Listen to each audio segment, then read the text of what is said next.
Welcome back to my new mini blog.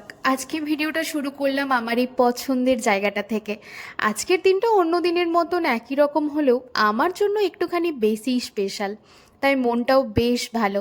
দেখতে দেখতে জীবন থেকে আরও একটা বছর কাটিয়ে ফেললাম। আজ হলো আমার জন্মদিন। আমার জন্মদিনে কি রান্না করলাম আগে সেগুলো তোমাদেরকে দেখায় চলো। এটা হলো চিংড়ি মাছের দো পেঁয়াজা। আর জন্মদিনে যেরকম ভাজাভুজি বানাতে হয়, মানে পটল ভাজা, বেগুন ভাজা, শাক ভাজা, আলু ভাজা, আর একটু চাটনি বানিয়েছিলাম, আর একটু মাটন। আজকে বেশিরভাগ কাজ মানে রান্না বান্না সব কিছুই সন্দীপ করেছে। আর ও এরমভাবে সুন্দর করে সাজিয়ে দিয়েছে। এরমভাবে সুন্দর করে সাজিয়ে দিলে খেতে না একটু বেশিই ভালো লাগে। জন্মদিন মানেই মজার দিন, আনন্দের দিন, কিন্তু একটু কষ্টও রয়েছে। কারণ এই যে একটা মূল্যবান বছর জীবন থেকে চলে গেল, যেটার কোনো দিন আমরা ফেরত পাবো না। বিকেলবেলা একটু সিমুই বানালাম, দুপুরবেলা বানাতে ভুলে গিয়েছিলাম। আর এত গরমের মধ্যে কিছুই করতে ইচ্ছে করছিল না।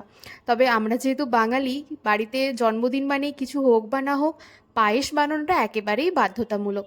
এই হলো আমার জন্মদিনের সুন্দর কেক। তবে দোকান থেকে ছুরি আনতে ভুলে গিয়েছিল, তাই এই ছুরিটা দিয়েই কেক কাটলাম। আসলে জীবনে না মাঝে মাঝে কোনো জিনিস পারফেক্ট না হওয়াটাই ভালো, তবেই জীবনের আসল আনন্দ মেলে। আজকের দিনটা দুজনে মিলে প্রচুর আনন্দ করলাম। এভাবে আমি আমার জন্মদিনটা সেলিব্রেট